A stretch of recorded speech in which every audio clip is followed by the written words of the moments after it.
55, 55 और 95 हर उम्र के लिए यकसा मुफीद, मफाद आम्मा का आलम बरदार। जरूर सब्सक्राइब करें, लाइक करें, शेयर करें और बेल आइकन प्रेस करना न भूलें। Rabbani the scholar YouTube channel. आइए आज की इस नशिस्त के तीसरे कलमकार की हैसियत से मैं मोहतरम अतीक चावल से इल्तिमास करता हूँ कि मैं तशरीफ लाएं और अपने तकरीर पेश।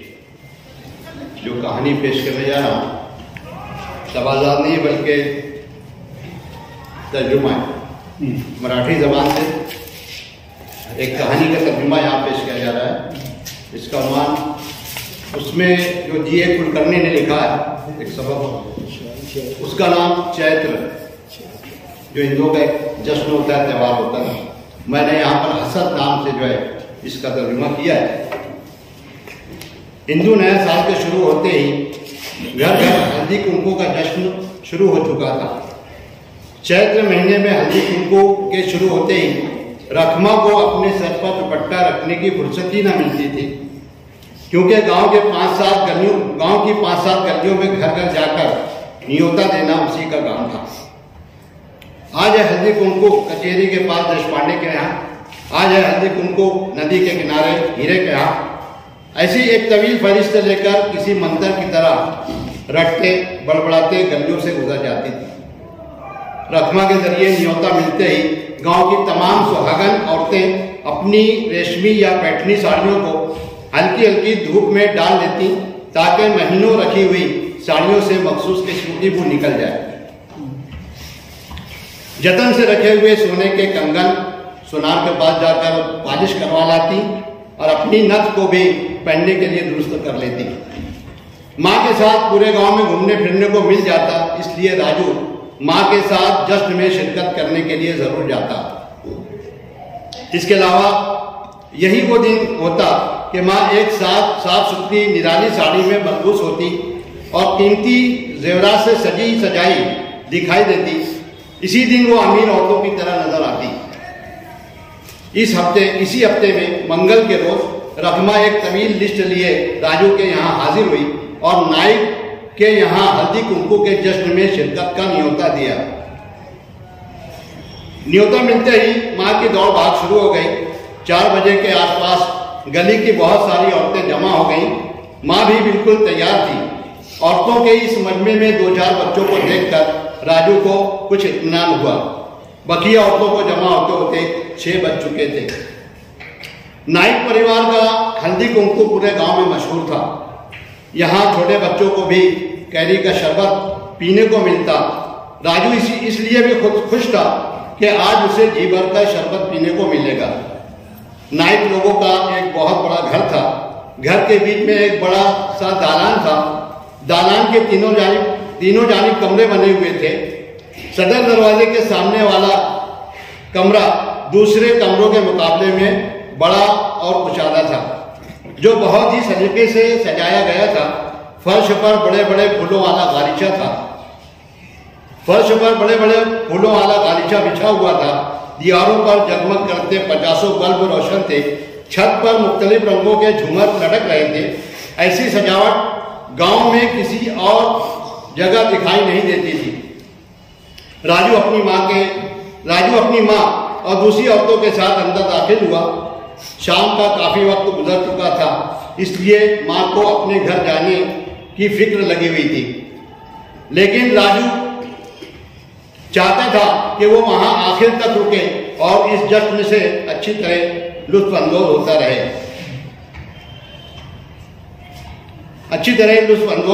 रहे। माँ गालीचे पर बैठ गई। राजू दूसरे बच्चों के साथ एक तरफ बैठकर शरबत मिलने का इंतजार करने लगा।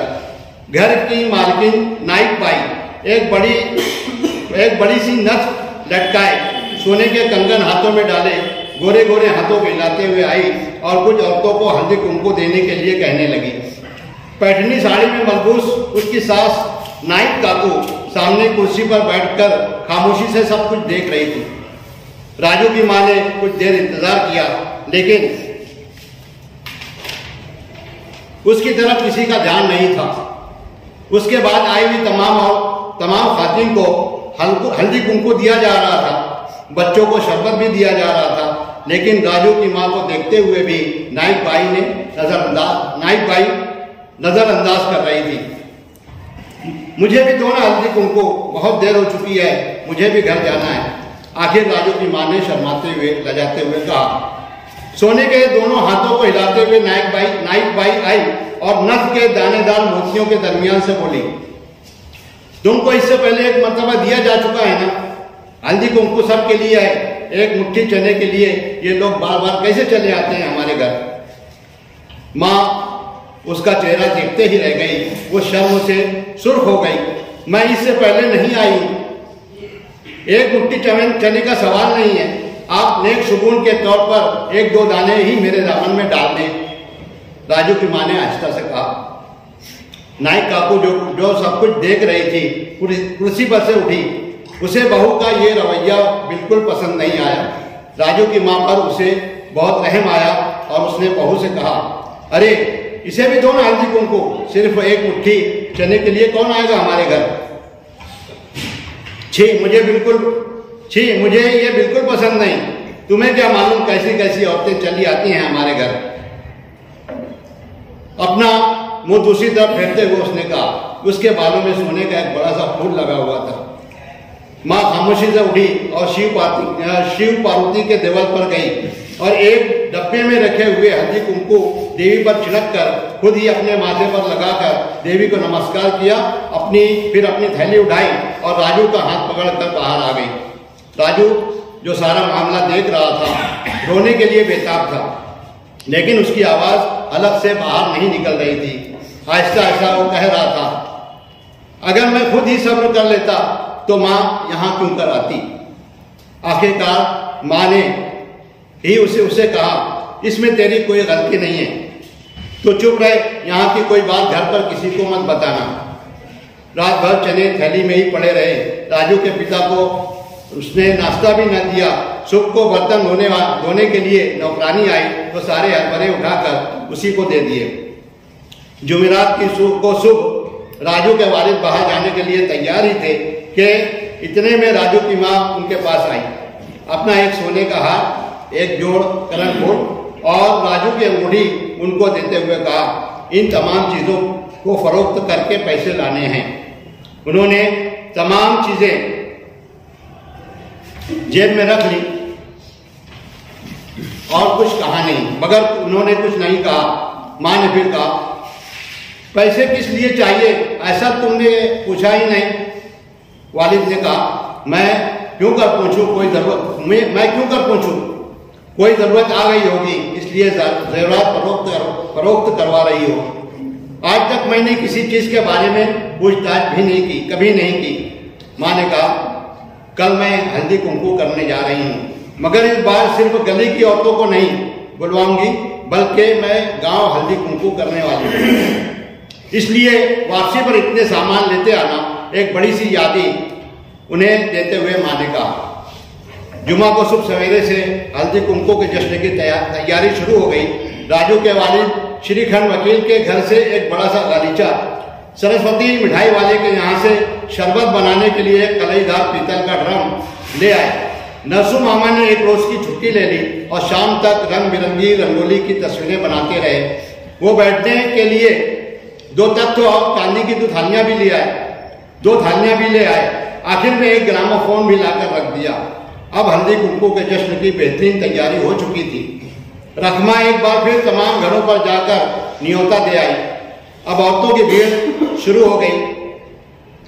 पन्ने के छोटे छोटे गिलास भर कर देते राजू और खाली गिलास धोकर दोबारा तैयार करते करते नरसू मामा दोनों ही थक गए थे।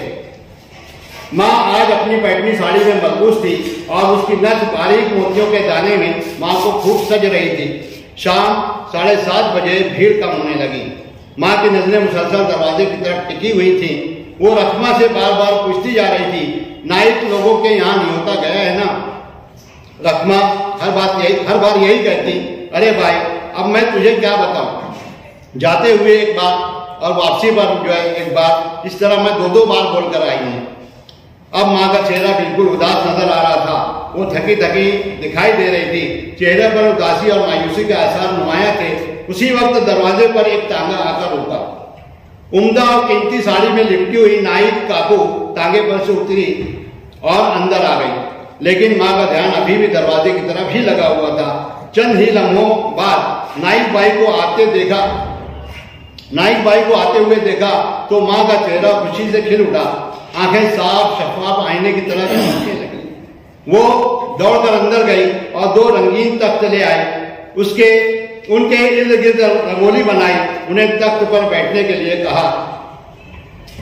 तुम्हारे यहाँ है हल्दी कुमकुम? मुझे मालूम ही नहीं था, नाइक भाई ने कहा। उसके बाद उसने एक लफ्ज भी नहीं कहा। सारा वक्त मुंह लटकाए हुए खामोश बैठी रही। माँ ने उन्हें इत्र लगाया, हल्दी कुमकुम दिया, दामन में हरभरे डाले, झुककर दोनों को नमस्कार किया। फिर अंदर आकर राजू से कहा, राजू इन्हें पन्ने लाकर दो। राजू फौरन पन्ने के 2 गिलास भर कर ले आया। नाइक भाई ने एक सांस में गिलास को खाली कर दिया और बाहर जाकर खड़ी हो गई। नाइक काकू आहिस्ता आहिस्ता थोड़ा थोड़ा शपथ पी रही थी। फिर अंदर आकर माँ से कहा, बेटा मेरी सबसे छोटी बेटी तुम्हारी ही उम्र की होगी, लेकिन मैं तुम्हारे पांव पड़ती हूँ, दिल में कोई बात मत रखना। अब मेरी जिंदगी के कम ही दिन बचे हैं। मेरी आंखों के सामने घर में कुछ कम ज्यादा ना हो, इसलिए मैं खामोश रहती हूँ। मैंने खुद 30 साल तक हल्दी कुमकुम किए हैं, लेकिन कभी भी कोई सुहागन मेरे घर से बेइज्जत होकर नहीं गई। लेकिन आजकल के लोग बदल गए हैं। अब तो मेरा काम खत्म हो चुका है, दूसरों का जमाना है। मगर मैं कभी ना कभी तुम्हारे अपमान की भरपाई कर दूंगी। अरे मैं तो सब कुछ भूल चुकी हूँ। तुम लोग आए, मुझे सब कुछ मिल गया। लेकिन काकू देखो, मेरे साथ मेरा लड़का था। मेरा क्या, मैं आज हूं कल नहीं, मगर उसके सामने तो पूरी जिंदगी पड़ी है। उम्र भर के लिए उसके दिल पर जो घाव लगा है वो कैसे भरेगा काकू? खैर जाने दो, जो हुआ सो हुआ। बहरहाल आप लोग दिल बड़ा करके कुछ गरीब के यहाँ आए, मैं आप लोगों की मशहूर हूँ। बाहर से चीख कर नाइक भाई ने कहा, अरे अब चलती भी हो कि नहीं? नाइक काकू गर्दन झुकाए बाहर निकल आई। माँ आराम से पांव पसार कर गालीचे पर बैठ गई और राजू से कहा, अरे राजू तकरीबन तमाम औरतें आकर चली गई हैं। हल्दी कुमकुम खत्म हुआ, बचे हुए पन्ने भी खत्म कर दो। माँ के ये अल्फाज सुनते ही राजू ने उड़ी मारी। गली में जोर की आवाज लगाई। गली के तमाम बच्चे ड्रम के पास आकर जमा हो गए। अतीक शाबान साहब अपनी तकनीक यहाँ पर पेश कर रहे थे। इस पर जो सामान भी तबसरा करना चाहें। अगर आपने डायरेक्ट मराठी से तर्जुमा किया है तो थोड़ा सा मैं चाहूँगा कि आप उस पर एक नज़र देख लें आप, क्योंकि मैं उस समाज में वहाँ रहा हूँ। उस समाज में आम तौर से कोई भी न्योता ना ही दे दिया करता है। उन लोग चाहे जो समाज हो उसमें, जैसे माड़ी हो या वो महाजन हो जो भी हो, उनके यहाँ न्योता देने का रिवाज नाई का होता है। यानी हजाम जो होता है वो पूरे गांव में न्योता बांटता है और उसको जो है जहाँ न्योता देना होता है। अब तो उन लोगों में भी ये शादी कार्ड वो छपने लगे। पहले वो भी नहीं होता था, सिर्फ एक लिस्ट उसको दे दी जाती थी। निम्बर आई है, इंतकाल हो गया उसका, उसके लड़के करते हैं। और जब उसका लड़का यहाँ नहीं था तो दूसरे जो मस्जिद के ये खोली में जो दुकानें हैं तो वो नाई उसमें वो सुदाम वगैरह करते थे। तो एक तो वो न्योता देने का काम वो करते हैं आमतौर से। और ये जो है उसमें हल्दी कुमकुम जो है उसमें वो आमतौर से चना नहीं बांटते। ये चने का रिवाज जो है वो हमारे उसमें है। वो हाँ वो फुटाना बोलते हैं। वो जो गोल चना होता है ना पीले वाला वो देते हैं। तो आप जो हरभरा का लफ्ज इस्तेमाल किया तो वो हमारे समाज में राइज है। तो वो एक चीज़। और एक जगह भी वो वहाँ पर तो थोड़ा सा वो कि आपने वो मराठी का ओरिजिनल वर्क देखा है या तेलुगु से? हाँ, तो वो ज़रा सा वो थोड़ा सा मैंने कहानी ट्विस्ट हो जाती है, सब मुझको ऐसा लगा। तो अब देख लेना बहरहाल। रकमा जो है ना नाम लिखा हाँ। वो रकमा अब वो जो लिखने वाला है ना वो गायकवाड़ कुलकर्णी, वो बहुत मशहूर राइटर है, मैं जानता हूँ उसको, उसकी कहानी में पढ़ चुका हूँ। तो खाली वो थोड़ा सा मुझको, क्योंकि वो समाज की एक खास रस न्योता वो वही देगा, बादशाह का भी घर क्यों ना हो, उसके घर भी कोई अगर काम होगा तो वो न्योता देने का काम वो नाई करेगा। ये जो है वो नाई खानदान की औरत हो सकती है, नहीं औरतें नहीं जाती, इसलिए मैं चाहता कि ये इसमें नया सबसे पहले तो अतीक शाबान सर को मुबारकबाद कि उन्होंने मराठी ज़बान का तर्जुमा किया। ठीक है, इकबाल बर्की सर ने जो बातें बताई बुनियादी तौर पर चीज़ें उसमें रही होगी, लेकिन हम उर्दू वाले अगर मराठी अदब को भी पढ़ें तो आप यकीन जानिए मराठी अदब में या वाङ्मय में जिसे कहेंगे बहुत उम्दा तख्लीक़ात हुई। अगर हम साने गुरूजी को पढ़ते हैं, ऐसा कहा जाता है कि दक्कन और साने गुरूजी एक ही सिक्के के दो पहलू। जो दक्कन की ज़िंदगी को उन्होंने अपने मुख्तलिफ अफसानों में, कहानियों में बयान किया है। तो अतीक शाबान सर ने एक नया तजुर्बा किया है, जो कलमकार हजरात हैं यहाँ पर तशरीफ़ फरमा, वो भी अगर इस तरह के तजुर्बात करें तो हम उर्दू वालों को भी थोड़ा सा दूसरी ज़बान में क्या हो रहा था, क्या हुआ है और क्या तब्दीलियाँ आ रही हैं, कहानियों के अंदाज में मुख्तलिफ तब्दील हो रहे हैं, प्लाट कैसे चेंज हो रहा है, या जो फिक्शन के अंदर जो नई तब्दीलियाँ आई हैं, चाहे वो मराठी ज़बान में हो या अंग्रेज़ी ज़बान में हो, तो उससे भी उर्दू की एक किस्म की आबियारी है।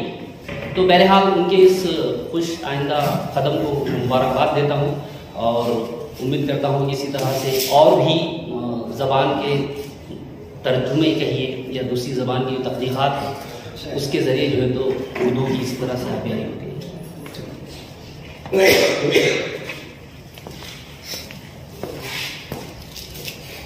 भी अतीक शाबान सर ने जो कहानी मराठी कहानी सुनाया, ऐसा सुनते आया कि भाई जो आदमी किसी दूसरी ज़बान का तर्जुमा उर्दू ज़बान में करे या किसी और ज़बान में, तो उसका अहल ज़बान होना बहुत ज़रूरी है। उस ज़बान के ऊपर भी दस्तरस आयत रहना चाहिए और इस पर। और अतीक शाबान से जो कहानी है ना, ऐसा लगता है एकदम खड़ा था और मैं समझता हूँ उनको पढ़ने में भी काफ़ी दिक्कत हो रही थी और काफ़ी गंजलक, यानी मामला जो थे एकदम, वो तो है कि एकदम हिंदू फैमिली लेके चले गए, अपने को भी इंट्रोडक्शन हो गया कि क्या क्या वहाँ पर होता है। बहरहाल उन्होंने मीनवाल जो भी नाम थे किरदार के वही इस्तेमाल किया, लेकिन उसको और सलीस ताकि उनको पढ़ने में भी रवानी आ जाती और सलीस ढंग से करते तो ये और अच्छा लगता, सुनने में भी अच्छा लगता, समझने में भी अच्छा लगता। बहरहाल उन्होंने एक कोशिश की है, अच्छी कोशिश की है। और जैसे कि सर ने अभी कहा है कि भाई हम लोगों को दूसरी ज़बानों की तरफ भी देखना चाहिए, तो बहरहाल उसके लिए ज़रूरी है कि हम लोग उसको कहानी को पढ़ लें, अच्छे तरीके से समझ लो उसका माखज़, उसका मकसद और उसकी थीम, और उसको अपने पैराए में अगर उर्दू ज़बान में उसको करें और सलीस आसान और उसके अंदर रवानी हो, तो ये हमारे और हमारी ज़बान के लिए भी फायदेमंद रहेगा और एक अच्छी नई शुरुआत रहेगी। मैं उन्हें मुबारक। हाँ, मैं इस बात का इशारा कर चलूँ कि पीछे महाराष्ट्र उर्दू एकेडमी उसने ये ऐलान किया था कि हम उन तख्लीक़ात को भी तरजीह देंगे जो एक ज़बान से दूसरी ज़बान में मुंतकिल की जाए, और उसमें सबसे ज़्यादा हमको खुशी उस वक्त होगी जबकि मराठी ज़बान की तख्लीक़ात को उर्दू ज़बान में भेजते हैं।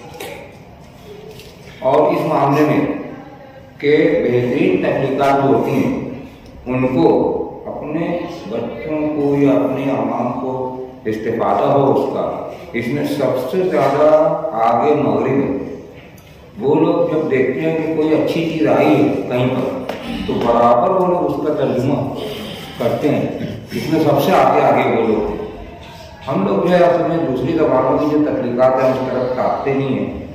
देखना चाहिए अतीक शाबान की कोशिश को मैं सराहता हूँ और मुबारकबाद। मैं चीज़ की वजाहत करना चाहूँगा। ऐसा नहीं कि हम लोग दूसरी ज़बान को अंग्रेज़ी से बेहिसाब चीज़ें हमारे यहाँ तर्जुमा हो चुकी हैं। जितने नोबेल लॉरियट्स हैं तकरीबन सब की कहानियाँ उर्दू में मुंतकिल हो चुकी हैं। रह गई मराठी ज़बान की जो सर कह रहे थे, सर इतने राइटर हैं। अभी फिलहाल वो जिनाबड़े ब्रदर्स जो हैं, दोनों भाई जो है मराठी का कोंकणी जो है वो तर्जुमा कर रहे हैं। रफ़ीक शेख जो है वो मराठी का, अभी अब्दुल सलाम रज़ा की ज़ेन कहानियाँ, वो जो आदिवासी BC लोगों की जो कहानियाँ है उसका वो तर्जुमा उन्होंने सलाम बिन रज़ाक उन्होंने किया। कासिम नदीम है बम्बई में, उन्होंने तो कई किताबें सिर्फ मराठी की तर्जुमा करके उर्दू में। अब ये और बात है कि अगर नहीं पढ़ी जा रही है तो उसका ये मतलब नहीं कि तर्जुमा हमारे यहाँ हो नहीं रहा। और अंग्रेज़ी की तो तकरीबन सब हमारे पास मौजूद है। यानी आज जो लेटेस्ट जिसको नोबेल प्राइज मिला है अदब का, उसकी भी कहानियाँ हमारे यहाँ तर्जुमा हो चुकी हैं। और पहले तो ऐसा नहीं है कि हमारे यहाँ तर्जुमा, ये है कि हमारे अंदर से जो है वो पढ़ने का जो रुझान है वो कम होता चला जा रहा है, इसलिए हम तक के उन चीज़ों के करीब नहीं आ पाते। तो हमको ऐसा लगता है कि हमें वो चीज़ नहीं आ रही है या हम उससे वाकिफ नहीं हो पा रहे। तो बहुत बेशुमार लिखने वाले हैं आप। अच्छा, वो आपने कहा था सानिब गुरुजी, शाम सी आई, यूनुस अगास्कर साहब ने कब उसका तर्जुमा किया था, शाम की माँ, बहुत पहले। यानी मैं समझता हूँ उसका 3 एडिशन शायद हो चुका है शाम की माँ का, वो यानी बहुत पहले से वो तर्जुमा। हमारे यहाँ ये जो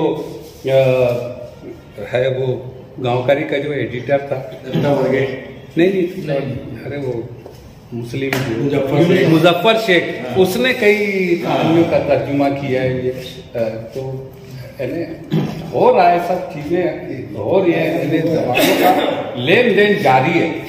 ये नहीं कि नहीं कर रहे हैं लोग, और हो भी रही है, हम वहां तक के नहीं पहुंच पा रहे, तो वो अलग बात है।